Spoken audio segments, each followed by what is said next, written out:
आप सभी को राम राम। आज श्री रामचरितमानस में बाल कांड के दोहे 232 से 242 तक हम पढ़ेंगे, उनके भावों को समझेंगे और भगवान श्री रामचंद्र जी के द्वारा की गई मिथिला में उनकी जो माधुर्य लीला है उसका हम रसास्वादन करेंगे। माता जानकी जी से प्रार्थना करें कि हमारी बुद्धि को वो शुद्ध करें, हमारे भावों को शुद्ध करें।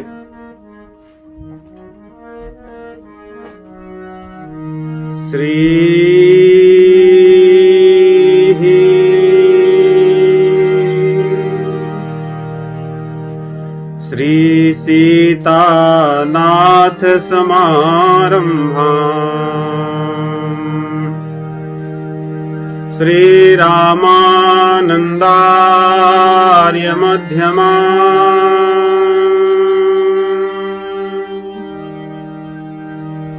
अस्मदाचार्य पर्यन्ताम् वन्दे श्री गुरु परम्पराम्।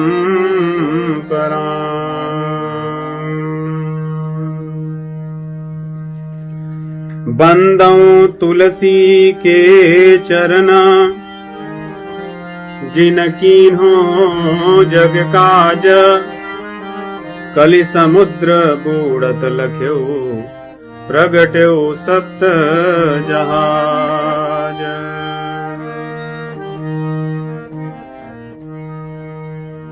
श्री राम जय जय राम।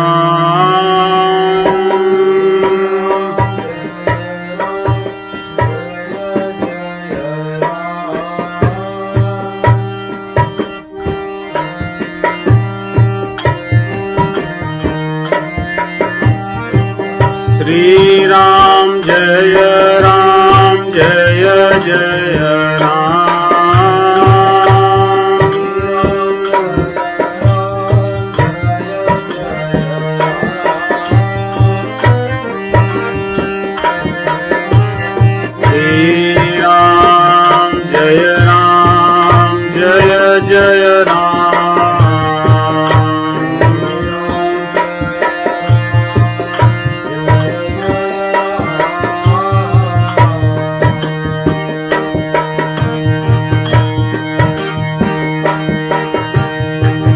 गिरा रथ जल बीच समान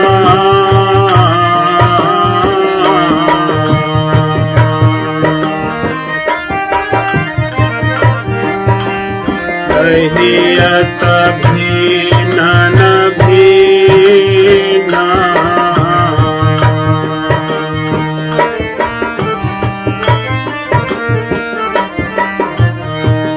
बंदौ सीता राम पद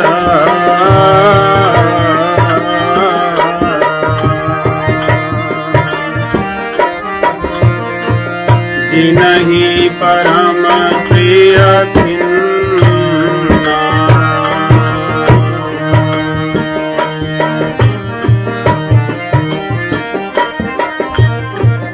मंगल भवन अमंगल हारी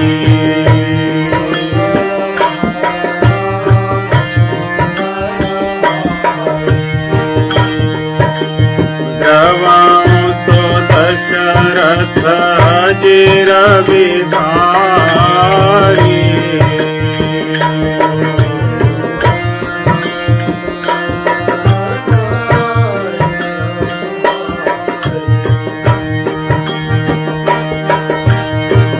जनक सुता जग जननी जानकी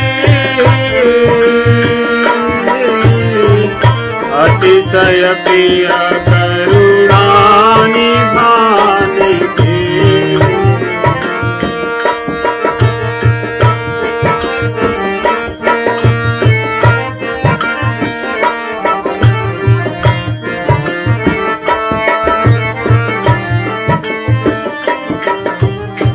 ताके जुग पद कमल मनाओ, दासु कृपा निर्मल मति भाव।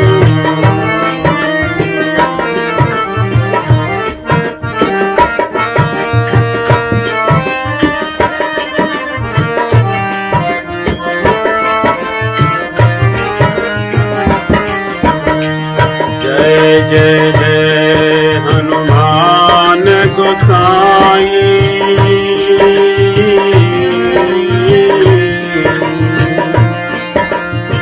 कृपा करहु गुरुदेव की नाई।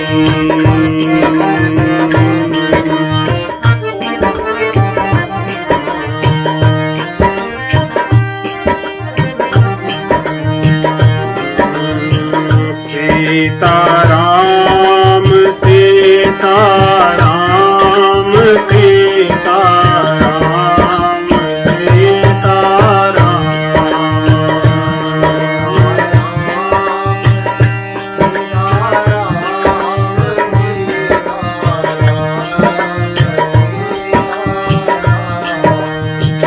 सीताराम सीताराम सीताराम सीताराम,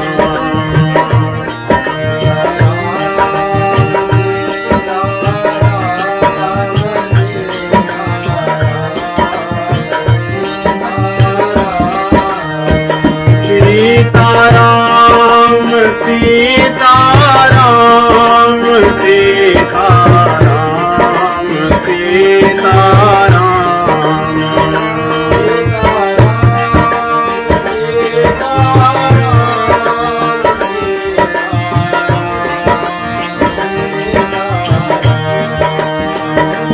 सीताराम सीताराम सीताराम सीताराम, सीताराम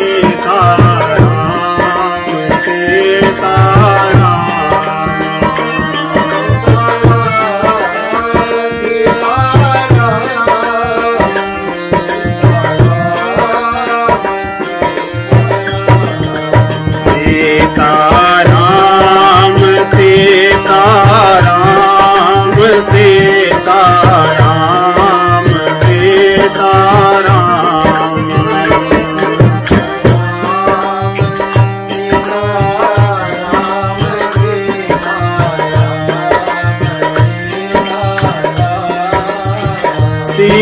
सीताराम सीताराम सीताराम सीताराम,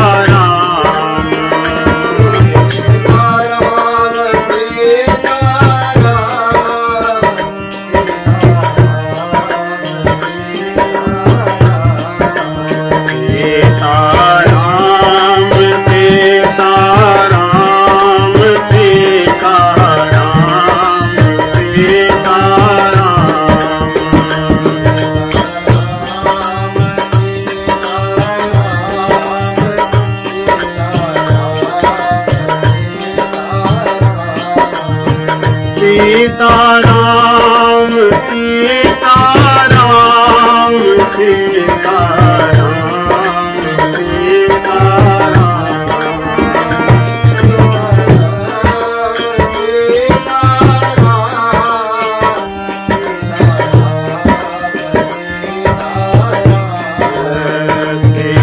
सीताराम सीताराम सीताराम सीताराम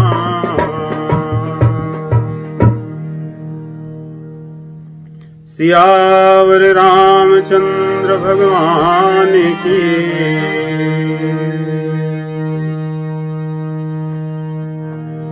भगवान श्री रामचंद्र जी जनकपुर में फुलवारी में प्रवेश करके पुष्पों का चयन कर रहे हैं। सोचिए उन पुष्पों का क्या सौभाग्य है जिनको भगवान अपने हाथों से चुनेंगे, और किसके लिए? गुरु जी की सेवा के लिए और भगवान के पूजन के लिए। भगवान के हाथों से चुना जाना और भगवान के पूजन के लिए चुना जाना, ये बड़े सौभाग्यशाली जो होंगे, जो बड़े कृपा पात्र होंगे, वही चुने जाएंगे। तो जब भगवान फुलवारी में पुष्पों के चयन के लिए गए हैं, उसी समय माता सीता जी अपनी माता सुनैना की आज्ञा से पार्वती जी के पूजन के लिए आई हुई हैं। उसी सरोवर में, उसी पुष्प वाटिका में सरोवर है, सरोवर के पास में ही गिरिजा का मंदिर है, पार्वती जी का मंदिर है। और आई है किस लिए? प्रार्थना करने के लिए कि भगवान से मेरी भेंट हो जाए, भक्ति भगवान से मिल जाए, तभी तो पूर्ण होती है। बिना भगवान को मिले या मिलाए भक्ति का स्वतंत्र अस्तित्व नहीं होता। भक्ति होती ही है भगवान से मिलाने के लिए, भगवान से जुड़े रहने के लिए। तो विदेह राज जनक जी जो परम ज्ञानी हैं, उन्हीं के यहां भक्ति प्रकट हुई है और वो भगवान से मिलेंगी इन पुष्प वाटिका में, गुरु जी के बताए हुए मार्ग पर चलने पर। तो जब सखियों ने सीता माता जी को बताया कि यहां पे 2 राजकुमार आए हैं, तो सखियां आपस में चर्चा करने लगी कि हाँ, इनके बारे में तो हमने सुना है कि महाराज जनक जी ही तो इन्हें ले आए हैं और सदन में, जो सबसे सुंदर सदन है, उसमें ठहरे हुए हैं। विश्वामित्र जी भी, या विश्वामित्र जी के साथ ये दोनों राजकुमार आए हैं और इन्होंने अहल्या जी का उद्धार किया है। बड़े बड़े राक्षसों को मार करके मुनि विश्वामित्र के यज्ञ की रक्षा की है, इसलिए कोई सामान्य राजकुमार या बालक नहीं है। दिखने में भले बड़े कोमल और 12 वर्ष से कम अवस्था की लग रहे हैं। तो सखियों के मन में चल रहा है कि किसी प्रकार सीता जी का विवाह राम जी के साथ हो जाए, और उसी में सब लगी हैं, क्योंकि इसी में सबकी इच्छा पूर्ति होगी। उन्हें सबसे अच्छा तो यह लगेगा विवाह हो जाने के पश्चात कभी कभी तो राघव ससुराल में आएंगे और उनके दर्शन हुआ करेंगे। भगवान है ही ऐसे कि सबको मोहित कर लेते हैं। वाल्मीकि जी लिखते हैं कि धिक्कार है उस जीव को जिसने रामचंद्र जी को नहीं देखा, या मान लो किसी की योग्यता नहीं थी रामचंद्र जी को देखने की, तो जिसने रामचंद्र जी को रिझा करके रामचंद्र जी द्वारा न देखा गया हो, या तो स्वयं राम को देख ले या राम जी जीव को देख लें। यहां पे मिथिला वासियों का सौभाग्य देखिए, दोनों चीजें उनमें घटित हैं।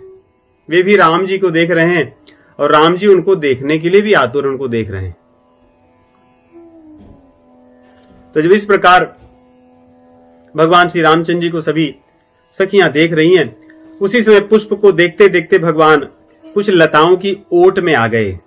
तो सीता माता जी को दिख नहीं रहे थे, अन्य सखियों को भी नहीं दिख रहे थे।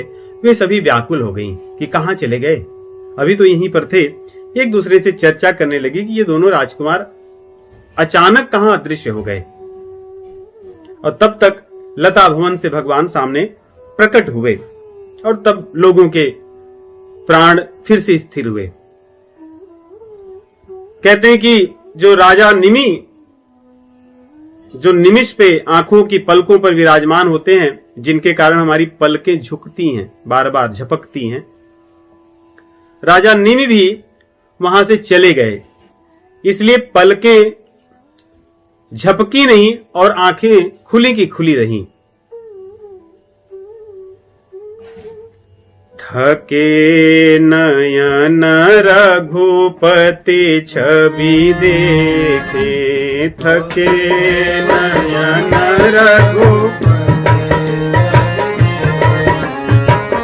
थके नयन रघुपति छवि देखे,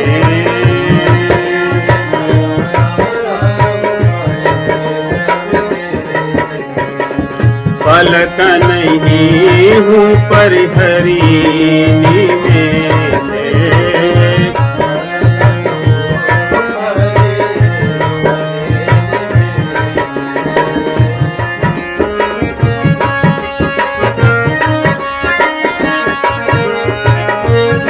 ऐसा लगता है कि झपकते झपकते पलकें थक गई और उन्होंने झपकना बंद कर दिया, और जो निमि राज थे वे वहां से चले गए। माता सीता जी ने भगवान रामचंद्र जी को अपने नेत्रों के मार्ग से अपने हृदय में ले गईं। नेत्रों के कपाट खोल दिए, दरवाजे खोल दिए, वहां से उनको अपने हृदय में ले जाकर के और फिर नेत्रों को बंद कर लिया, अर्थात दरवाजे को बंद कर दिया, जिससे भगवान कहीं जा न सके। जैसे जब हम फोटो लेते हैं कैमरे से तो फ्लैश करके या फोटो लेकर के वो अपने आप में बंद कर लेता है, वैसे ही नेत्रों द्वारा ऐसा लगता है माता सीता जी ने भगवान का फोटो ले लिया, उनके चित्र को लेकर के अपने हृदय में बंद कर लिया। लोचन मगराम ही उर आनी,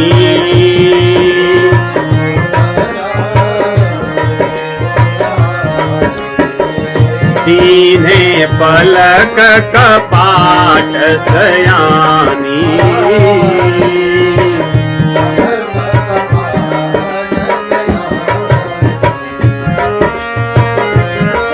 सखियों ने देखा कि सीता जी प्रेम के विवश हो चुकी हैं, भगवान राम जी के स्वरूप को देखकर उनके वश में हो गई हैं और कुछ कह नहीं पा रही हैं। भगवान के सौंदर्य का वर्णन करते हैं कि किस प्रकार अपने हृदय में आंखें बंद करके अपने हृदय में भगवान को देख रही हैं। उनके सुंदर घुंघराले बाल, भौहें जो टेढ़ी हैं, एक क्षत्रिय की तरह तनी हुई, माथे पर भाल पर सुंदर तिलक, नासिका इतनी सुंदर है, कपोल उनके इतने अच्छे हैं, ठुड्डी को देखकर मन लुभा जाता, कानों में कुंडल और मोर का पंख भगवान लगाए हैं।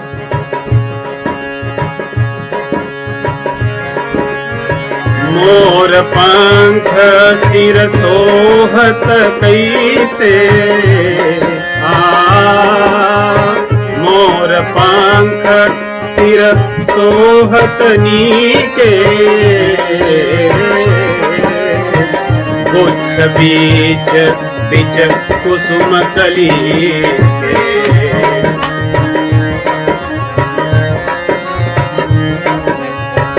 मोर के पंख और बीच बीच में पुष्पों की गुच्छ लगे हैं उनके बालों में। उनके उर पर सुंदर माला सुशोभित हो रही है, मणियों की माला, और उनकी भुजाएं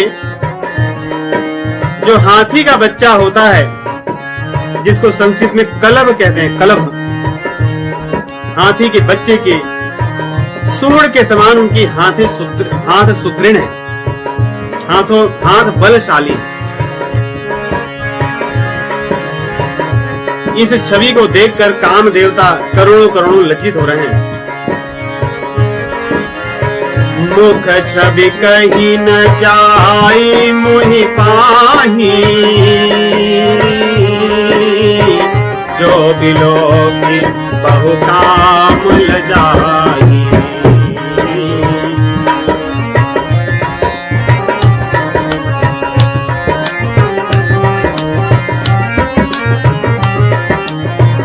सुमन समेत बाम कर दोना, सावर कुंवर सखी सुखिलोना।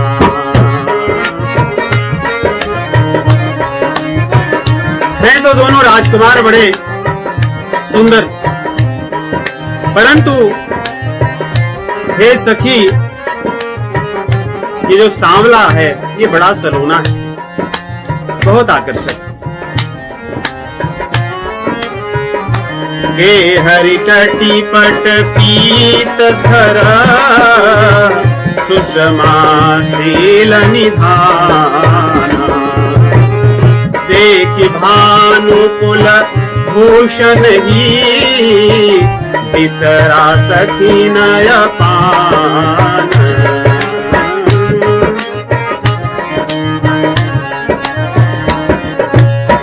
सखियों का अपान भूल गया। यही प्राणवायु है, जिस अपान प्राणवायु से हम श्वास को अंदर लेते हैं। कहते हैं कि अपान प्राणवायु भूल गया, सांस लेना बंद हो गया, स्थिर हो गई भगवान को देखते देखते। उनमें से एक सखी सीता जी के हाथ को पकड़कर कहती है, उसे लगा कि आंख बंद करके एक गौरी जी का ध्यान कर रही है। उसने नहीं सोचा कि ये भगवान श्री रामचंद्र जी का जो सौंदर्य है उसका अनुभव कर रही है। उसने कहा कि आंखें खोलो, पहले राजकुमार को देख लो, गौरी जी का ध्यान तो बाद में भी कर सकते हैं, इस अवसर को क्यों खोती है। घरी धीरज एक आलिस यानी, सीता सन बोली गई पानी।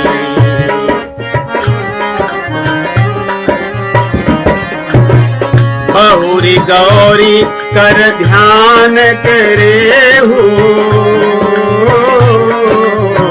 रूप किशोर देखी किन ले हूँ।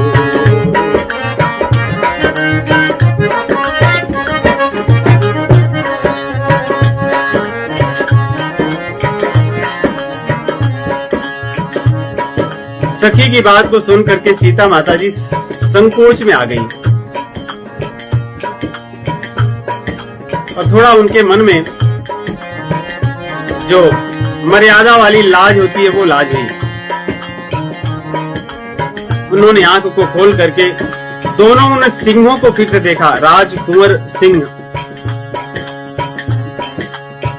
नख से लेकर के सिख तक उनका जो सौंदर्य था उसको देखा और देख करके उनके मन में दुख हुआ, क्षोभ हुआ। क्षोभ इसलिए, इतने सुंदर हैं ये, इतने कोमल हैं और मेरे पिता ने ऐसा प्रण ले रखा है, ये कैसे धनुष को तोड़ सकेंगे, इसलिए इनके साथ मेरा विवाह कैसे हो सकेगा। इस बात को सोचकर उनके मन में क्षोभ होने लगा। नख सिख देखी राम कई शोभा, सुमिर पिता पनु मनुमति शोभा।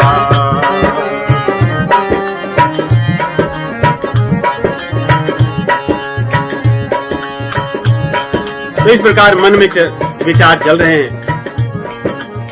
तब सखियों ने कहा कि अब हमें चलना चाहिए क्योंकि बहुत विलंब हो चुका है। हम यहाँ पर खड़े खड़े इतना समय देख रहे, समय से इनके दर्शन कर रहे थे कि हमने समय का ध्यान नहीं दिया। घर चलना चाहिए, अन्यथा माताएं क्या कहेंगी। और वो कहती हैं कि कल फिर आएंगे हम, क्योंकि ये राजकुमार शायद कल फिर आए यहाँ पर पुष्प के चयन के लिए, इसलिए कल फिर इसी समय आएंगे। पुनि आऊब यही बेरिया काली, अस कही मन भी हसी एक आली। आली या अली ये संस्कृत का शब्द है, इसका अर्थ होता है सखी, सहेली। इसीलिए मथुरा के पास अलीगढ़ है। गुरु जी कहते हैं मेरे गुरुदेव भगवान कि वो भगवान कृष्ण की सखियों का गढ़ है अलीगढ़। तो कोई और नाम न समझे, वो सखियों का गढ़ है। तो यहाँ पे इसीलिए बार बार आली या अली शब्द आ रहा है, अर्थात सखी। संस्कृत में कहा जाता है अली या आली। पुनिया उप यही बेरिया काली, अस कही मन बिहसी एक आली।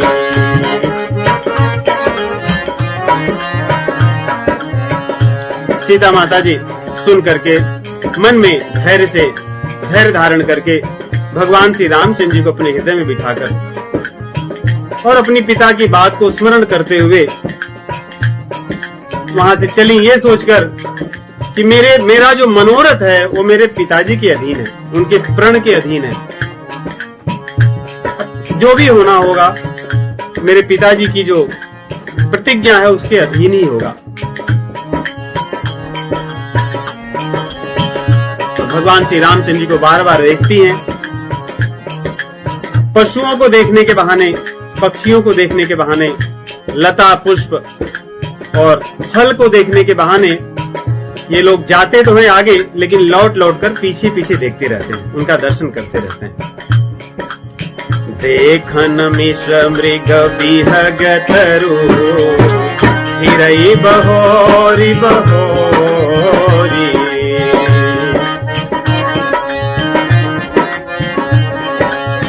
निरखी निरखी रघुवीर छवि, बाढ़ई प्रीति न थोरी। ये अब तो भगवान का दर्शन बंद हो जाएगा,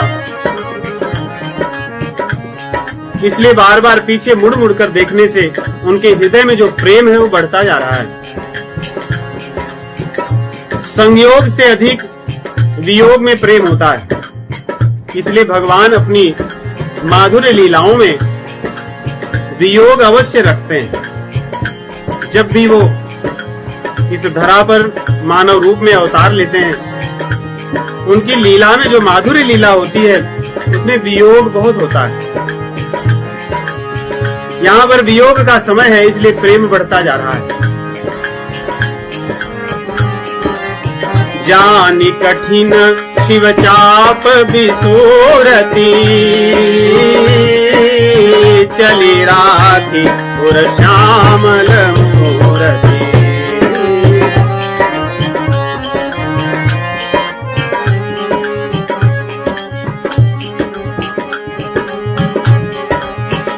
भगवान श्री रामचंद्र जी को स्मरण करते हुए और ये सोचते हुए कि शिव जी का जो चाप है, पिनाक है, तो बहुत कठिन है, उसका टूटना इनके द्वारा तो असंभव है। फिर भी भगवान को अपने हृदय में बसा ली, ये आस से ये भगवान है, ये सब कुछ कर सकते हैं, असंभव को संभव कर सकते हैं। कर्तुम अकर्तुम अन्यथा सत्यम जो होगा वही भगवान होते हैं। जो चीजें करने योग्य न हो उनको भी जो कर ले वही तो भगवान। परम प्रेममय मृदुमति कीन्ही, चारु भीत चित भीति लिखी लीन्ही। परम प्रेममय मृदुमति कीन्ही, चारु चित भीति लिखी लीन्ही।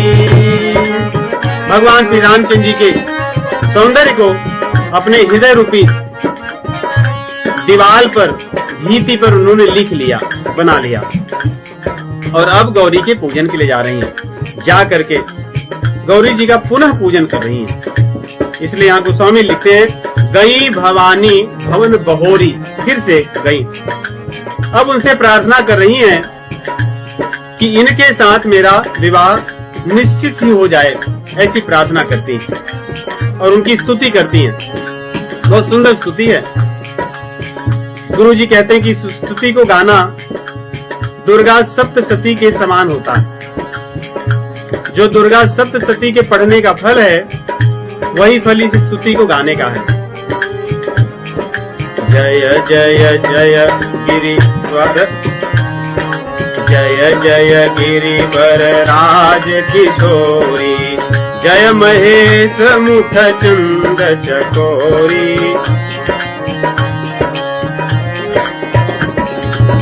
जय गज बदन षडानन माता, जगत जननी दामिनी दुति गाता।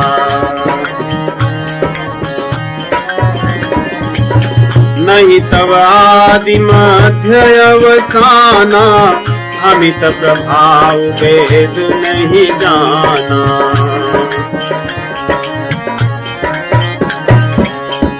भव भव विभव पराभव कारिणी विश्व विमोहनी स्वबस विहारिणी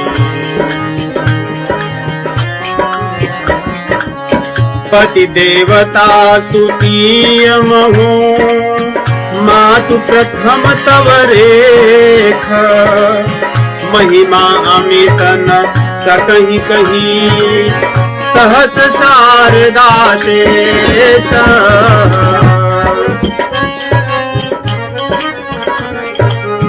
सेवत तो ही सुलभ फलचारी वरदायिनी मुरारी प्यारी देवी पूजी पद कमल तुम्हारे सुर नर मुनि सब होहि सुधारे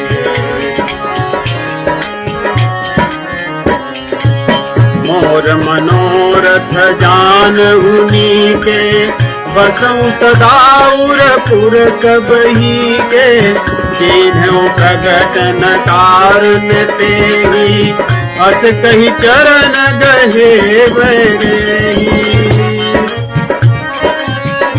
स्तुति तो कर ली, हे देवी आपका आदि अंत मध्य नहीं है, देवताओं द्वारा आप पूजित हैं। शारदा शेष भी आपकी महिमा का गुणगान नहीं कर सकते। भगवान शिव जी की आप प्यारी हैं। पतिव्रता स्त्रियों में आपका स्थान सबसे आगे है। इस प्रकार उनकी स्तुति करने के बाद में माता जी कहती है उनसे कि मैं आपसे अपने मन की बात कैसे कहूं, मनोरथ कैसे कहूं, आप स्वयं जानती हैं। इसलिए मेरे मनोरथ को जानती हो तो उसको पूर्ण कीजिए। और इनके मनोरथ को या उनकी प्रार्थना को सुन करके पार्वती जी प्रसन्न हो जाती हैं और उन्होंने संकेत रूप में जो पुष्पों की माला पहनी थी पार्वती जी, वो वहां से खिसक गई, हिल गई, या यूं कहें कि उन्होंने हाथ उठाकर उन्हें सूक्ष्म रूप से आशीर्वाद दिया कि तथास्तु। उसके कारण उनके गले की जो माला थी वो हिल गई। विनय प्रेम बस भई भवानी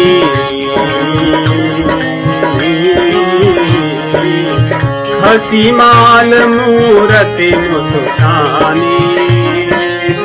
पार्वती जी मूर्ति रूप में ही मुस्कुराने लगी और प्रसन्न होकर के बोलने लगी। सादर सिंह प्रसाद सिर धरे बोली गौरी हर्ष करे। बहुत प्रसन्न होकर के कहने लगी। क्या कहती हैं कि हे सीता, तुम्हारा मनोरथ पूर्ण हो, ये मेरा आशीर्वाद है। और नारद जी ने तुम्हें जो कहा था, ये बात पार्वती जी को भी पता है, क्योंकि पार्वती जी उनकी सखियों में से एक हैं। जनकपुर में पार्वती जी रहती तो यहाँ मंदिर में है मूर्ति रूप में, परंतु सखी के रूप में माता सीता जी के साथ सदैव रहती हैं। तो कह रही हैं जो नारद जी ने आपको कहा था कि जिस राजकुमार को देखने की इच्छा तुम्हारी होगी, उसके सौंदर्य की बात सुनने पर उसी के साथ तुम्हारा विवाह होगा, वो बात सत्य होगी। इसलिए जहां तुम्हारी इच्छा है वहीं तुम्हारा विवाह होगा। सुनु सिय सत्य शीस हमारी पूजी मन कामना तुम्हारी।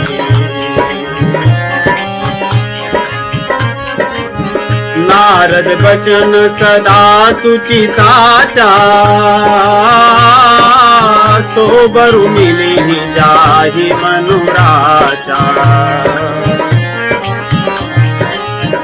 और सबसे प्रसिद्ध छंद जो अधिकतर सभी श्रद्धालुओं को याद ही रहता है, मनु जाहि राचे मिली ही सो बरु सहज सुंदर सामरो, करुणा निधान सुजान शील स्नेह जानत रावरो। एहि भांति गौरी असीस सुनि सिया, सहित ही हर्षियली। तुलसी भवानी खोज पुनि पुनि, मुदित मन मंदिर चली।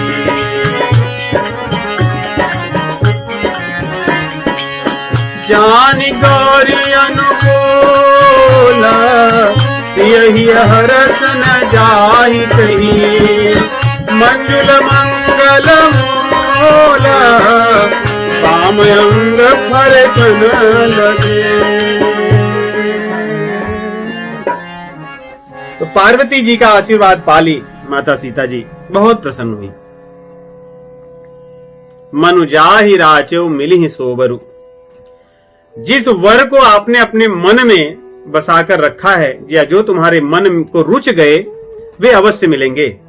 मनु जाहि राचो मिलिहि सोवरु, सहज सुंदर सांवरो। इसलिए चिंता मत कीजिए, वही सांवले वर जिसको आपने मन में बसाकर रखा है, आपको अवश्य मिलेंगे। माता सीता जी बड़ी प्रसन्न हुई। उनके बाम अंग फड़कने लगे। स्त्रियों का बाम अंग फड़कना बहुत शुभ सूचक होता है, और पुरुषों का दक्षिण अंग, दाहिना अंग। वहां से अपने महल की तरफ चली। मन मंदिर, मुदित मन मंदिर चली। मन प्रसन्न करके अपने महल की तरफ सीता माता जी और सखियां चली। और यहां पे भगवान श्री रामचंद्र जी और लक्ष्मण भैया भी इन सखियों के सहित जो सभी थी सखियां और सीता माता जी थी, उनको देखने के बाद सीता जी के सौंदर्य का वर्णन करते हुए चल रहे हैं दोनों भाई। और भगवान ने कहा कि हमें भी बहुत विलंब हो गया, हमें भी चलना चाहिए। और दौड़ करके गए। जा करके रामचंद्र जी का स्वभाव देखिए कितना सरल है। भगवान रामचंद्र जी अपनी सरलता के लिए ही तो मर्यादा का, सरलता के कारण ही तो मर्यादा का निर्वाह करते हैं। यदि सरलता न हो तो भगवान रामचंद्र जी के लीला में रह क्या जाएगा। उनका बचपन भी सरल, उनकी वन लीला भी सरल, विवाह लीला भी सरल, और भगवान जब राज्य करते थे तब भी सरल। इसीलिए गोस्वामी जी कहते हैं, सरल सबल साहिब रघुराजू। सरल सबल साहिब रघुराजू कि रामचंद्र जी जो सरल हैं और सबल हैं। सरल होने के साथ साथ सबल हैं, जो चाहे सो कर सकते हैं। होता उल्टा है नहीं, कई बार होता है कि आदमी सरल तो होता है, कुछ कर नहीं पाता। लेकिन रामचंद्र जी सरल तो हैं लेकिन सबल हैं और साहिब हैं, स्वामी हैं, हमारे रघुराज हैं, प्राणियों के राजा हैं। गई बहोर गरीब निवाजू, गरीबों के, दीनों के रक्षक हैं, कृपा करने वाले हैं उन पर। गई बहोर गरीब निवाजू, गई बहोर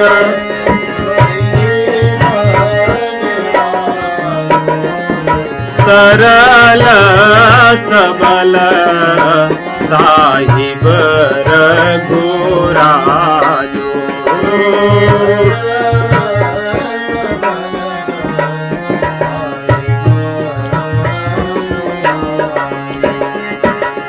बहुत सरल हैं और उन्हें सरलता बड़ी अच्छी लगती है। इसलिए भगवत गीता में कितने स्थानों पे भगवान ने आर्जवम शब्द का प्रयोग किया कि मुझे आर्जवम, भक्तों का लक्षण है आर्जवम, सरलता। भगवान को सरलता प्रिय है और वो बड़े सरल हैं। इसलिए सुंदरकांड में भी भगवान कहते हैं, निर्मल मन जन सो मोहि पावा, निर्मल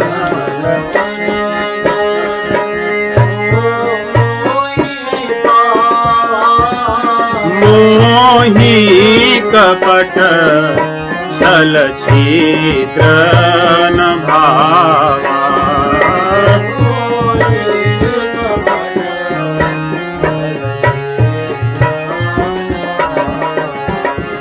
और भगवान को क्या अच्छा लगता है?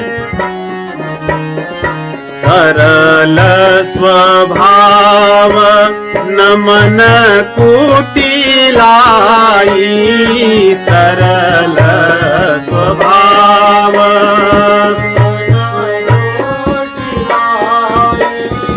जथा लाभ संतोष सदाई।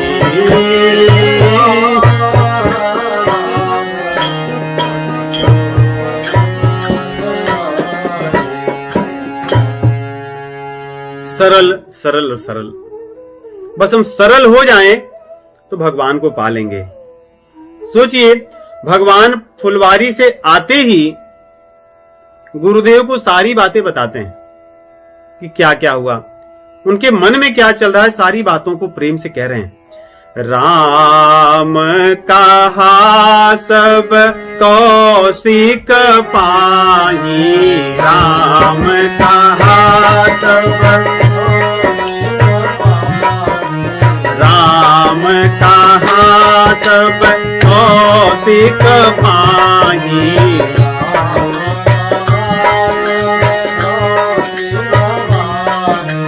सरल स्वभाव छुअत छल नाही,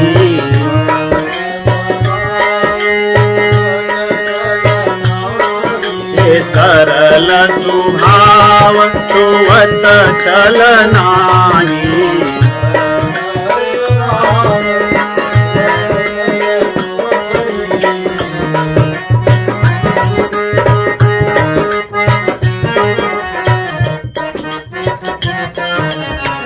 इस प्रकार गुरु जी को लाकर पुष्प दिए, गुरु जी ने पूजा किए और भगवान की बात सुन करके गुरु जी ने आशीर्वाद दिया। वहां पे पार्वती जी ने आशीर्वाद दिया था कि सुन सिय सत्य आशीष हमारी, पूजी मन कामना तुम्हारी। मेरा आशीर्वाद है कि तुम्हारी इच्छा पूर्ण होगी।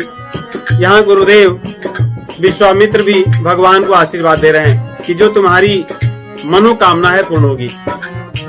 सुफल मनोरथ हो तुम्हारे,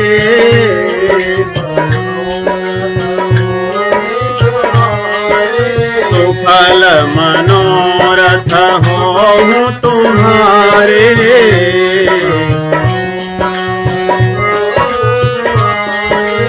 राम लखन सुनी भये सुधारे,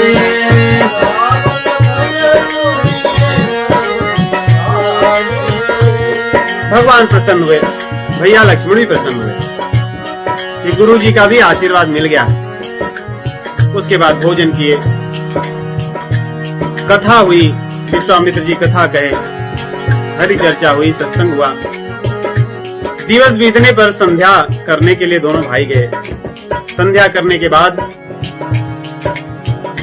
जब सूर्य ढला तो चंद्रमा उदित हुआ। अब चंद्रमा को देख करके भगवान राम लक्ष्मण से कहते हैं ये तो बड़ा सुंदर लग रहा है। जानकी जी का सौंदर्य भी ऐसे ही था,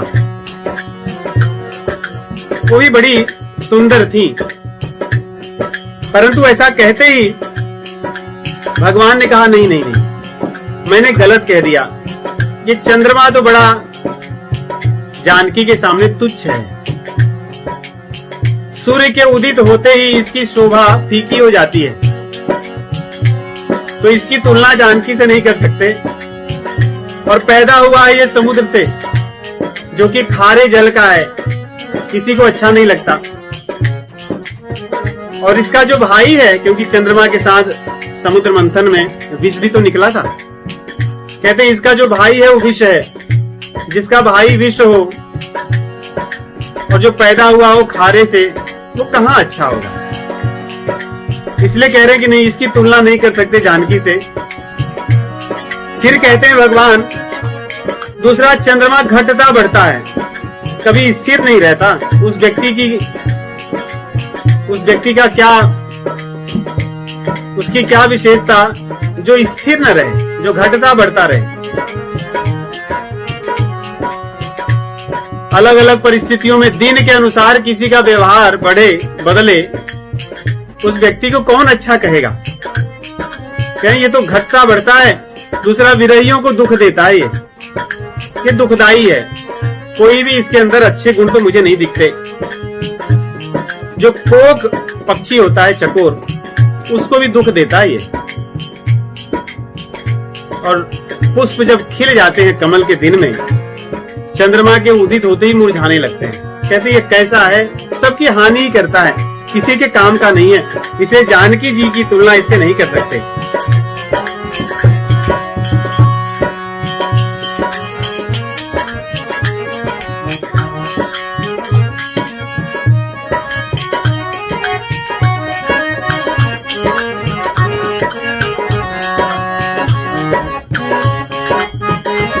लेकिन भैया लक्ष्मण जी क्या कर रहे हैं, देखिए। रामचंद्र जी तो इस प्रकार वर्णन किए चंद्रमा के समान, परंतु लक्ष्मण जी क्या कर रहे हैं, उनकी बात को सुने और कुछ उस समय उत्तर नहीं दिए। दोनों भाई जब विश्राम किए और सुबह जब उठे, सुबह उठने पर भैया लक्ष्मण उसी चंद्रमा को लेकर के भगवान राम जी के गुण का वर्णन कर रहे हैं। रामचंद्र जी चंद्रमा का वर्णन करते करते उन्होंने कहा कि ये उत्तम नहीं है, या इसकी तुलना सीता जी से नहीं कर सकते। लेकिन भैया लखन क्या कर रहे हैं, सुबह जब हुआ तो चंद्रमा का जो प्रकाश था वो कम होने लगा। अब कह रहे हैं लखन कि भैया आप जब उदित होगे, जैसे सूर्य के उदित होने पर ये चंद्रमा का प्रकाश अब फीका हो रहा है, देखो, वैसे ही आप जब उदित होंगे उस यज्ञशाला में, तो जो आए हुए और सब राजा हैं वे लोग फीके हो जाएंगे। आपके सामर्थ्य और गुण के सामने, आपके प्रभाव के सामने उन राजाओं का प्रभाव फीका हो जाएगा। बोले लखन जोरी जुग पानी, प्रभु प्रभाव सोचक मृदुबानी।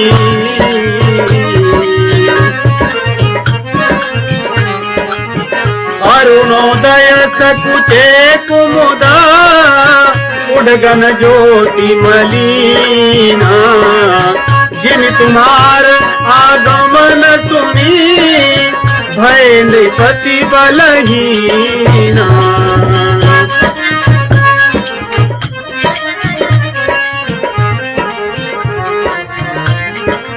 अब देखिए, जिन जिन लोगों को चंद्रमा के रहते कष्ट हुआ था, सूर्य के आने पर उन सबको आनंद होगा। कमल मुरझा जाता है चंद्रमा के आने पर, सूर्य के आने पर वो खिल जाता है।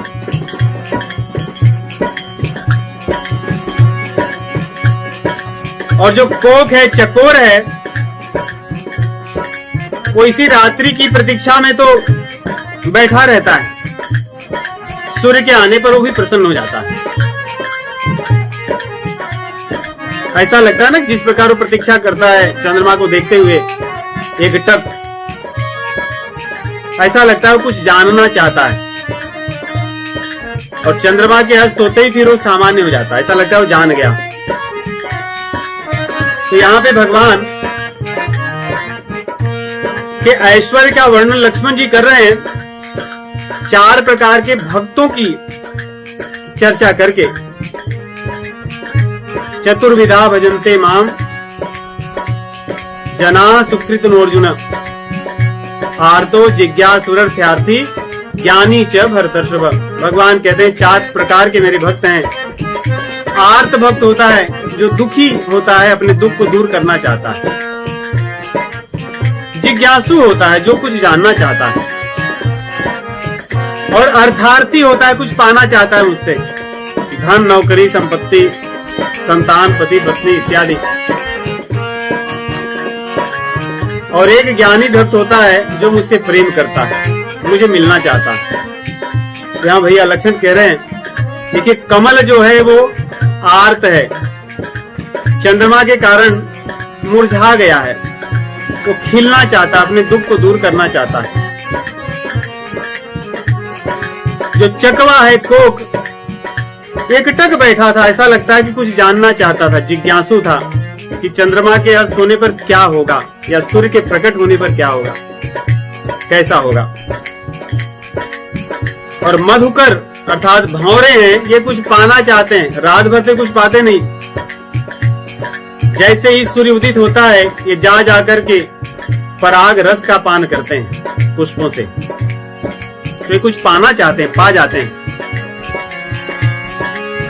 और खग नाना विविध प्रकार के जो पक्षी हैं,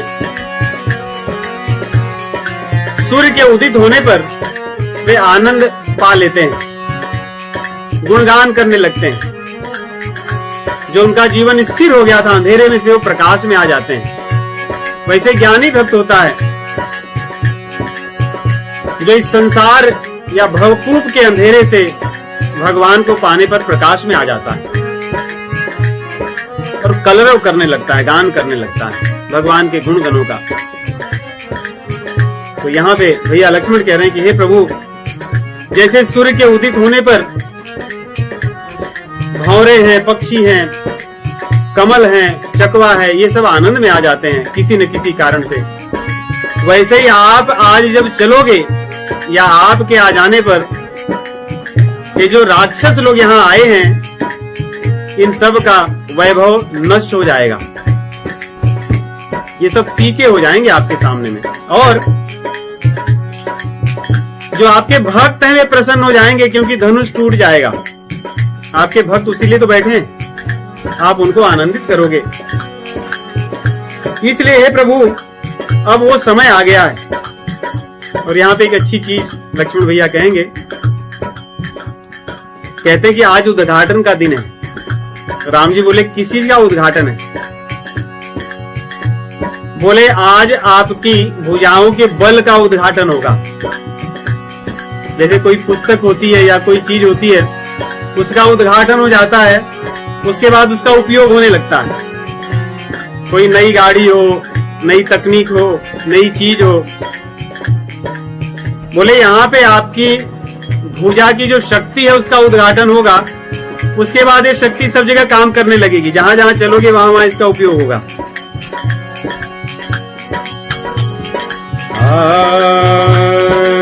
ऐसे ही प्रभु सब भगत तुम्हारे, होई है टूटे धनुष सुखारे।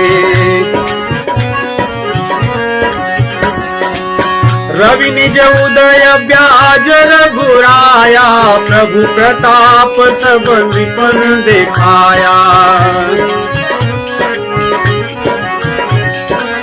तव भुज बल महिमा उदघाटी, प्रगटी धनु विघटन परिपाटी। आज से आपकी भुजा का बल का उद्घाटन होगा और धनुष तोड़ने की पद्धति भी आरंभ होगी। इस प्रकार कह करके दोनों भाई चर्चा कर ही रहे थे, फिर उन्हें लगा कि अब हमें गुरु जी के पास चलना चाहिए।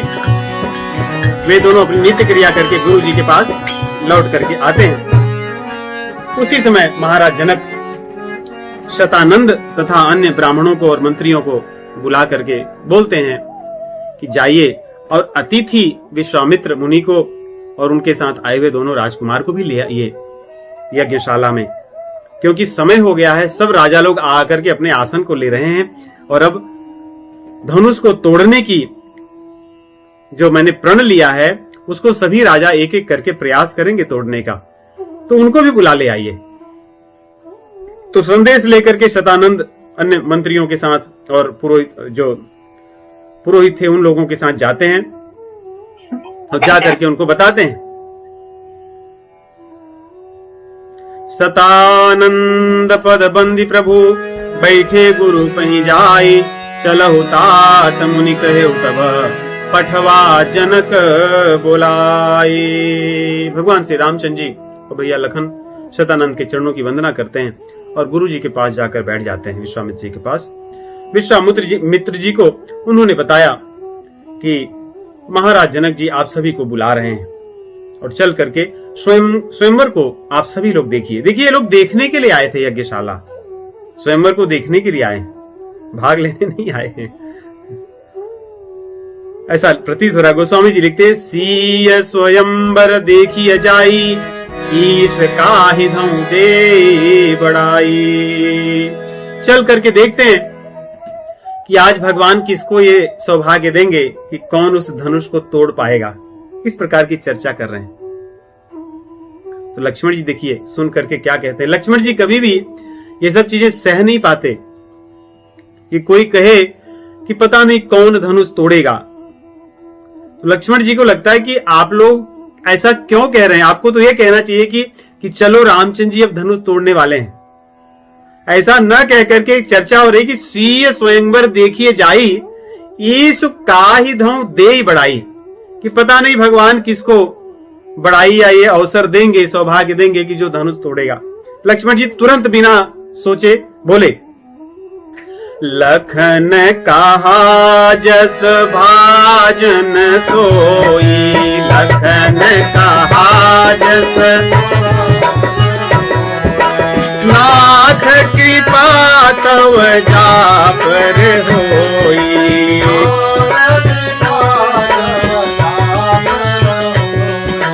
विश्वामित्र जी को कह रहे हैं, विश्वामित्र जी को भैया लखन कह रहे हैं कि हे नाथ आप जिस पर कृपा करोगे, इसलिए आप ऐसा प्रश्न क्यों कह रहे हैं? कृपा आप पर किस पर किए? हमें तो ले आए आप कृपा करके, इसीलिए तो मांगने गए थे हमें अयोध्या। हर खे मुनि सब सुनि बरमानी, दीनी अशेष समय सुख मानी।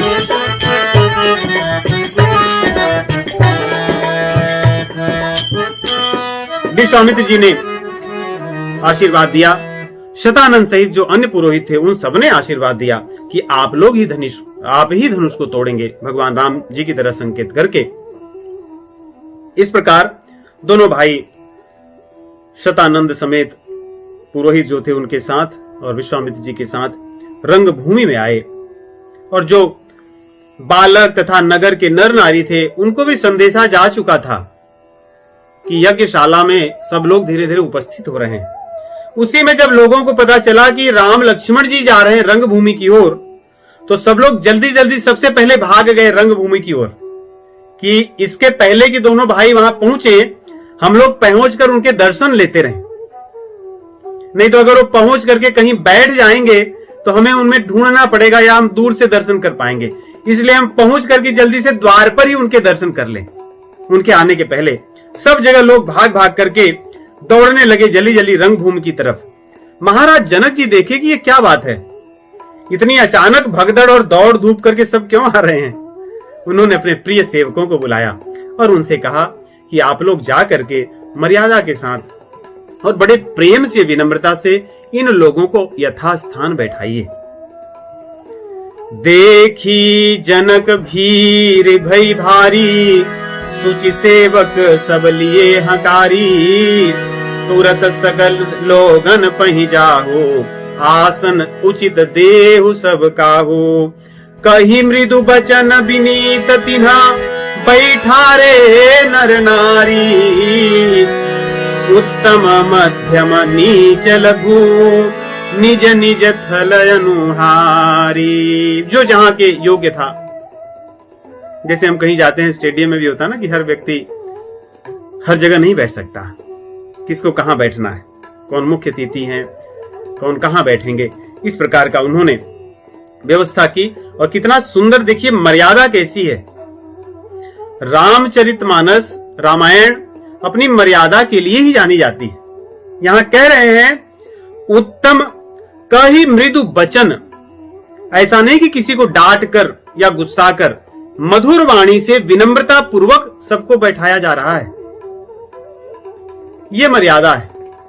किसी के साथ किसी प्रकार का दुर्व्यवहार, अपशब्द या ऊंचे स्वर में बात नहीं की जा रही है। जबकि भगदड़ मची हुई है, भीड़ जमी है बहुत, ऐसे स्थान, ऐसे समय पे भी, ऐसे अवसर पर भी मर्यादा यहां पर दिखाई देती है। उसके बाद में यहाँ पे सौंदर्य का वर्णन करते हैं। दोनों भाई आकर के वहां बैठे हैं। राजकुंवर ते ही अवसर आए, मन हो मनोहर तातन छाए।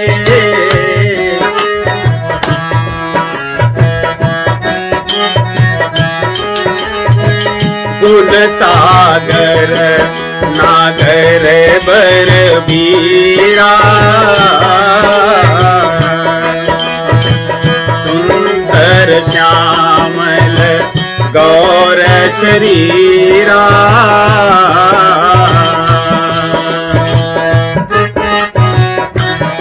अब यहाँ पे दोनों बालकों को देखकर, राजकुमारों को देखकर जिसकी जैसी भावना थी वो उस रूप में भगवान को देख रहा है।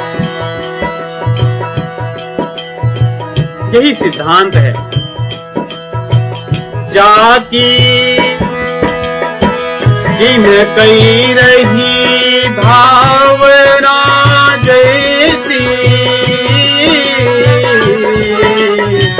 प्रभु मूर्ति तिन देखी तैसी। हमारी जैसी भावना होगी भगवान को वैसे ही देखेंगे। भगवान की बात छोड़ दीजिए, संसार को भी हम वैसे ही देखेंगे। संसार की बात छोड़ दीजिए, अपने लोगों को भी हम वैसे ही देखेंगे। नहीं, हमारी भावना प्रेम की होगी, अपने परिवार में भी हम प्रेम से ही सबके साथ आचरण व्यवहार करेंगे। हमारी भावना संशय की, शंका करने की होगी तो घर में हम सबके साथ शंका पूर्वक ही व्यवहार करेंगे। ये जो चीजें यहाँ बताई गई हैं अगले इस दोहे और अगले में 241 और 242 में, इसमें भगवान तो वही हैं, लेकिन राक्षस लोग उन्हें अलग दृष्टि से देख रहे हैं, अपना शत्रु समझ रहे हैं, अपना काल देख रहे हैं। और जनकपुर की स्त्रियां वात्सल्य भाव से देख रही हैं, उनकी सेवा करना चाहती हैं बालक की तरफ। जो सखियां हैं वे मधुर भाव से देख रही हैं भगवान को, उनकी भावनाएं अलग हैं।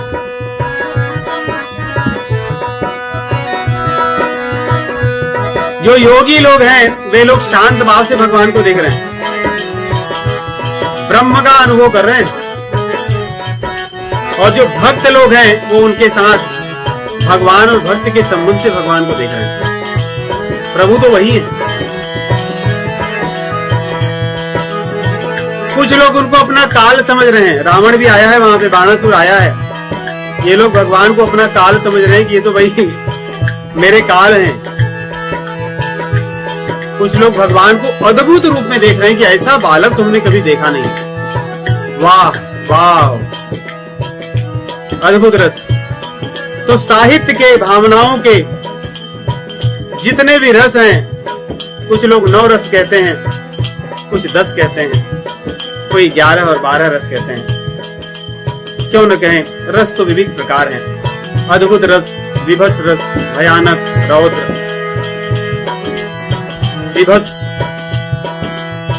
श्रृंगार रस, शांत रस, करुण रस, वीर रस, हास्य रस, प्रेम रस, भक्ति रस, वात्सल्य रस इत्यादि जो रस हैं, सभी रस यहाँ पे दिखते हैं। जिन कई रही भावना जैसी, प्रभु मूर्ति तिन देखी तैसी।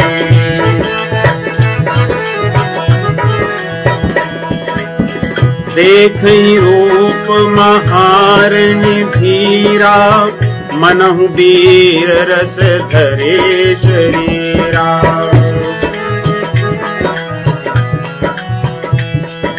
जो रणधीर लोग थे, योद्धा थे, वे भगवान को योद्धा के रूप में वीर रस के भाव से देखे। डरे कुटिल नृप प्रभु निहारी, मनहु भयानक मूर्ति भारी। कुटिल लोग भगवान को देखकर डर गए, ये तो बहुत भयानक है। और जो असुर लोग थे, छली लोग थे, वे काल के समान देखे। रहे असुर छल छो निप बेठा, तीन प्रभु प्रगट काल सम देखा।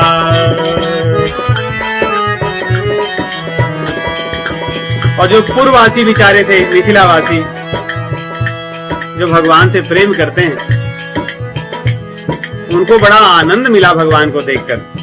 आनंददायी दिखे भगवान उनको। पूर्ववासी ने देखे दो भाई, नरभूषण लोचन सुखराई।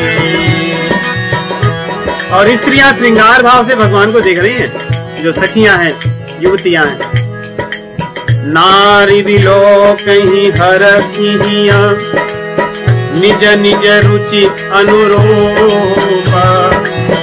जनुहत श्रृंगार धरी, मूर्ति परम अनूप। और विद्वान लोग भगवान को, भगवान का विराट स्वरूप देख रहे हैं। विदुषण प्रभु विराट में दीसा, बहुमुख कर पगलोचन सीसा। और जनक जी के घर के लोग उनको अपने संबंधी की तरफ देख रहे हैं, ये तो मेरे संबंधी हैं। जनक जाति अवलोक ही कैसे, सजन सगे प्रिय लागे ही जैसे। और जो रानियां हैं, जो बड़ी बूढ़ी स्त्रियां हैं जनक जी के घर की, वे उनको अपने बालक की तरह देख रही हैं। सहित विदेह विलोक ही रानी, शिशु सम प्रीति न जाति बखानी। जनक जी भी उनको बालक की तरह देख रहे हैं। और योगी लोग उनको शांत भाव से ब्रह्म स्वरूप में देख रहे हैं। जोगिन परम तत्वमय भाषा, शांत शोध सम सहज प्रकाशा। और जो भक्त लोग हैं, मिथिला के लोग, या इन राजाओं में आए हुए बहुत से भगवान के भक्त हैं, वे लोग भगवान को अपने इष्ट के रूप में देख रहे हैं कि अरे ये तो मेरे प्रभु आज विराजमान है साक्षात यहाँ पर। हरि भगतन देखे दो भ्राता, इष्ट देव इव सब सुख राता।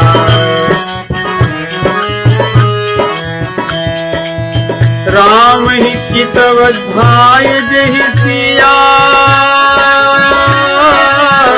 सो स्नेह सुख नहीं कथनिया। अब गोस्वामी जी देखिए, सबका भाव तो कह दिए, सखियों का, माताओं का, जनक जी का, राजाओं का, राक्षसों का, छलियों का। सीता माता जी को तो छोड़ आए थे, वे भगवान को किस रूप में देख रही हैं। यहाँ पे गोस्वामी तुलसीदास जी की भक्ति की पराकाष्ठा, उनकी मर्यादा प्रदर्शित होती इन चौपाइयों में। कहते हैं कि सबका भाव तो वो जान गए और लिखे, माता सीता जी के भाव को नहीं लिखते। कहते हैं जानकी जी का जो भाव है और जो उनके मन में सुख है, उसका अगर कोई वर्णन कर दे तब तो लौकिक हो गया। ये भाव, ये सुख अलौकिक है, दिव्य है, इसका वर्णन नहीं किया जा सकता। और जिसका वर्णन नहीं किया जा सकता, फिर उसको कोई कह कैसे सकता है। इसलिए कह रहे हैं कि जो जानकी जी के हृदय में चल रहा है, जो भाव उनके हृदय में है, वो कोई नहीं कह सकता, उसको कोई नहीं जान सकता, इसलिए उसका वर्णन नहीं किया जा सकता। उसको कभी भी लेखनी में बद्ध नहीं किया जा सकता, कोई व्यक्ति उसको कह नहीं सकता। या जानकी जी का जो भाव है, उस भाव को उनके अतिरिक्त और कोई नहीं पा सकता, केवल वे ही उस भाव के अधिकारी हैं और कोई नहीं। इसलिए कभी कोई नकल न कर सके, न करे कि मैं जानकी जी के भाव में रहता हूं। इसलिए वो भाव कहते हैं, उर अनुभवति न कही सक सोऊ, कवन प्रकार कही कवि को। जब जानकी जी नहीं कह सकती तो और कौन क्या कहेगा। ऐसा कह करके कहते हैं, जिनकी रही भावना जैसी, प्रभु मूरत तिन देखी तैसी। इस प्रकार भगवान श्री रामचंद्र जी सभी के चित्त को चुराने वाले ये दोनों राजकुमार रंगभूमि में प्रवेश करके वहां पर विराजमान हैं और सभी के नेत्रों को आनंद दे रहे हैं। राजत राज समाज महु, कौशल राज किशोर, सुंदर श्यामल गौर तना, विश्व विलोचन चोर। श्याम और गौर जो दोनों राजकुमार हैं, जिनको देखकर विदेह जी भी फिर से विदेह हो गए थे। मूरति मधुर मनोहर देखी, भयों विदेह विदेह विशेखी। तो वही दोनों राजकुमार यहाँ विराजमान हैं। आगे किस प्रकार धनुष भंग की कथा चलेगी, अगले सप्ताह हम इसका श्रवण करेंगे। सभी को राम राम।